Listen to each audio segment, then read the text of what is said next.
Yo, what's good, YouTube? ZAMCRO here, aka Scoot, back with the farm. We have Season 2, Week 2, and we're facing off against the Missouri Magnezones, coached by Nick, and his captain is Magnezone. So he's got to bring that to 6 matches. I'm going to say that every time to kind of, it's more likely that the captains come in their matches just because they have to come to at least half the games. So, anyways, my opponent has Tapu Fini, Buzzwole, Salamence, Arcanine, Tyranitar, Mega Aggron, Cresselia, Gligar, Dragalge, Magnezone, Top Null, and the Pikamaku. So, pretty cool squad.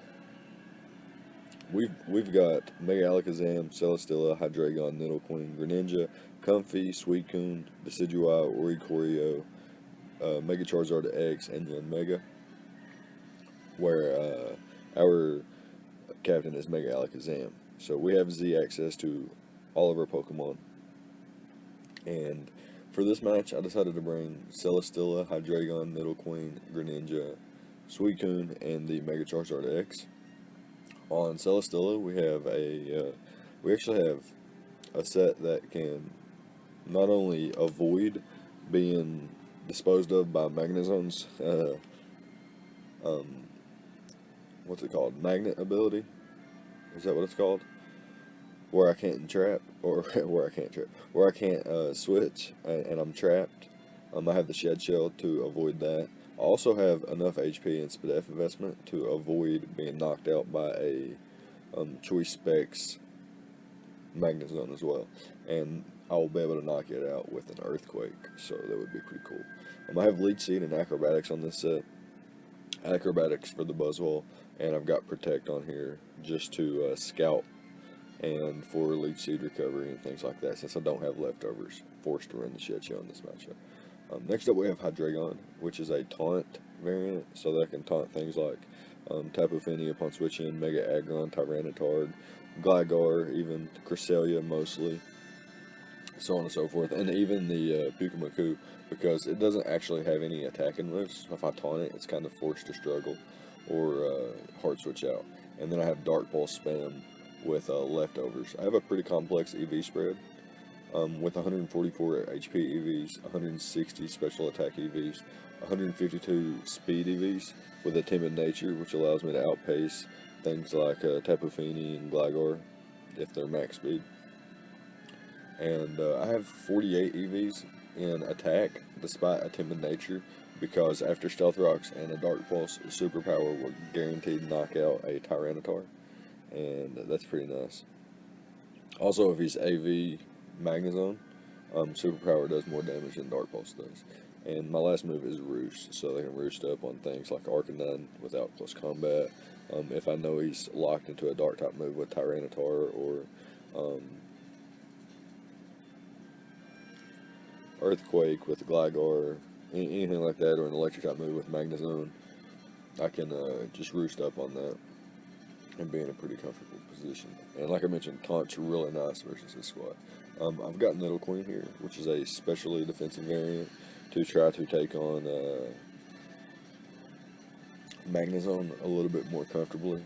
Thanks to the Shed Shell on Celesteela, I can hard switch into my Nidoqueen while he thinks I may be trapped, and potentially lock himself into an electric type move, and then I could get the advantage going into my Nidoqueen. This thing is my designated Stealth Rocker with Black Sludge recovery. It's pretty nice. Like I mentioned, Stealth Rocks, Poison Jab, Earth Power, and Crunch. We've got the Earth Power for the Arcanine because of the Intimidate, and then the rest of our moves are physical because it's just a wee bit better, in my opinion. We've got the Crunch for like Calm Mind Cresselia. Crunch does way more damage with Sheer Force especially, so that's pretty cool. And then Poison Jab for the Tapu Fini. Again, it's more specially defensive, so having a physical attack is really nice for that. So we've got a sassy nature on this thing, minus speed, so that Poison Jab and Earth Power are doing the most damage possible while still being as bulky as possible. Next up we have Greninja, which is a pretty cool set here. It's kind of It's supposed to open up holes for Hydreigon. Um, we've got Taunt, Surf, and Ice Beam. It's pretty self-explanatory.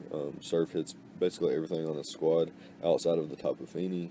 Ice Beam's just a little bit more effective versus Salamence, the reason I'm carrying that. And then we got the Gunk Shot on here for the Tapu Fini with the Poisonium Z, so that we have the Acid Downpour, which after Stealth Rocks and a Gunk Shot or Surf or Ice Beam chip damage, it should knock out a Tapu Fini, so that should be pretty cool to see.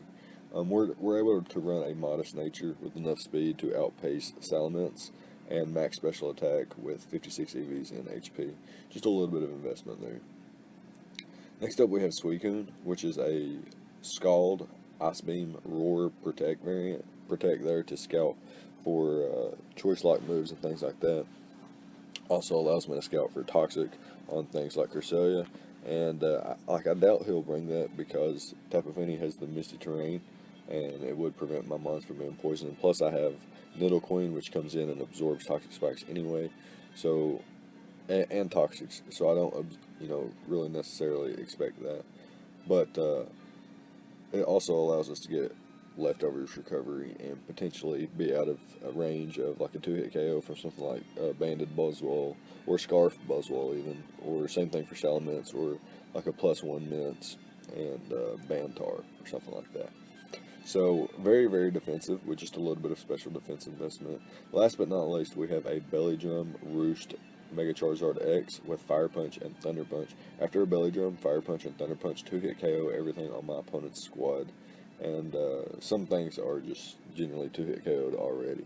So I've got Belly Drum over Swords Dance or Dragon Dance because I felt like I didn't need the speed boost. I am a max speed Charizard, so if my opponent has anything that speed ties or outpaces me, it would be the Salamence, which would only be a speed tie. And my opponent deals with Salamence really good. I got some nice lures on here too, and I think that I can eliminate Salamence or scout its set, figure out if it's max speed or not, if it's bulky or not, and then I can put Charizard in a position to, once I can Belly Drum up, I can just win with Fire Punch and Thunder Punch, outpacing everything. Belly Drum gets me to +6 attack, so Arcanines and Intimidate doesn't really matter. And then I'm able to 2-hit KO even like Max Defense Gligar, Max Defense Arcanine, Max Defense Salamence, after Stealth Rocks with Fire Punch and Thunder Punch. And Thunder Punch blows through Tapu Fini as well at +6. So, yeah, that's going to be the prep, and we can go ahead and hop into the battle now and see how things went. Alright, so my opponent chooses to bring the Type Null, Pyukamaku, Salamence, the Tapu Fini, Arcanine, and Cresselia. It's a pretty scary squad. I see he's got Dragon Dance potential for Salamence. Type Null could be a variety of different things. Could be a pivot, could be bulky, could be AV, could be Swords Dance. Arcanine as well could be a variety of roles, could be defensive to try to check my Zard X. But then again, he's got the Tapu Fini that naturally does that. And Cresselia is also very, very bulky. But yeah, that's kind of the reason that we brought the Zard set that we brought, is because of the bulk that he could potentially bring. And he doesn't, I noticed right off the bat that he didn't have a Stealth Rocker, and that's very, very, very strange versus a Charizard X team. So what I assumed was whatever his Pyukamaku set is, it's designed specifically to take on Charizard, because it could be unaware, which is what I think it is, and it would, avoid any kind of stat boost, or it would ignore stat boost, I should say. Anyways, I don't expect a lot of setup from his team because I have things that just naturally can outbulk his setup options. Plus, I have things like Roar Coon. Obviously, Tapu Fini could prevent Roar on Suicune, but things like Salamence or Type Null or Cresselia, they can't really do anything about it. They just get roared out and then get taunted and things like that. So, looking at his squad and seeing that he can't get Stealth Rocks up versus me, and I can get Stealth Rocks up versus him, And I wasn't real sure exactly what I wanted to lead with. I could lead off with Greninja, or I could lead off with Nidoqueen. Ultimately decided that Greninja would be my best lead, as I could just, switch from there. My opponent goes straight for the Swords Dance here, so that was a weird play. I could have clicked Taunt there and taunted my opponent from doing anything. So seeing a Swords Dance there just made no sense. Plus, I had things in the back that naturally wall a top null. So, yeah, that play made no sense whatsoever. However, my opponent is going to go for another Swords Dance here as I get the lead seed off. I'm going to protect here as well as my opponent goes for another Swords Dance. That was kind of expected, but he's just going to do barely over half, and after lead seed recovery, I'll be out of range of the next one, always. So I will win this exchange. Plus, my opponent has rest, and I'm not real sure if he revealed rest talk. I think he does actually right here. Reveals rest talk, and he's able to land another return on my Suicune. But after leftovers and a round of protect here, and another round of leftovers and lead seed, we will be in a decent position still as well. Back up to 60%, as he only did 60 or 78 earlier. So now we can switch back into our Celesteela, get another round of leftovers back, and expect our opponent to rest up here, and that will put Suicune at a range to where we'll be out of range of a following return, assuming he even lands a return on the Sleep Talk, and we can just click Roar here and get rid of him. So, yeah, that was pretty close, and we do lose pretty much the majority of the health on both Suicune and Celesteela. So we're at a severe disadvantage now, as our opponent is actually able to get initiative with the baton pass there. So that was a pretty nice tech as well, which it's a common set on Pyukamaku. I should note that as well. Anyways, I didn't think my opponent would expect or scout anything here, so I went for the Acid Downpour with Greninja. I'm expecting the Tapu Fini to stay in and potentially just hit me up with the Moonblast. However, he may be Scarf Fini, so it makes sense that he switched out there. Anyways, he goes back into his top null here, and I'm going to taunt him, prevent him from going for the Sleep Talk or Rest or Swords Dance or anything like that. And he's forced to go hard for the return here, as I'm able to bring in my Hydreigon. And I could click Taunt or Superpower there, but ultimately decided to click Dark Pulse, as it would do damage versus all of his team, whereas Superpower would only do damage to the top null, and it was likely he switched out anyway, given that he's revealed it to be a nice win condition at this point. So he locks himself. So earlier he switched, and it made me think he was choice locked. So yeah, I stayed in with my Hydreigon here and got blue back.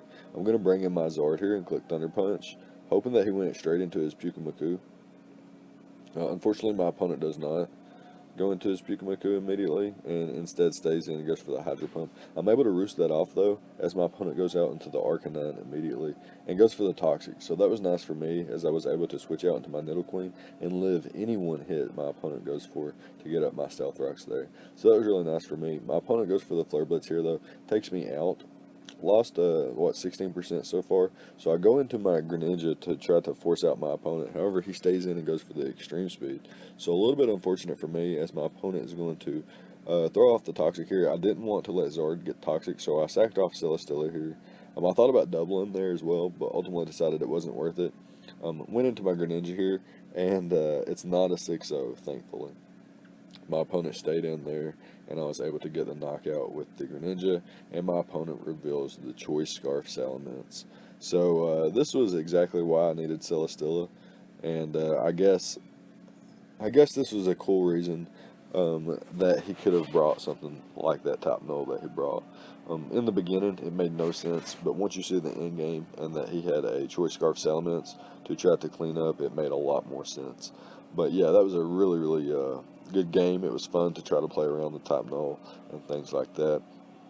Really interesting prep on his part as well, but it paid off for him. So yeah, it's going to be a good game. Good luck the rest of the season, my man. That's going to be it. So let me know what you guys thought about the prep and the plays on both sides of the field. Leave a like, comment, and subscribe, all the good stuff, and I'll see you guys next time. Thank you for watching.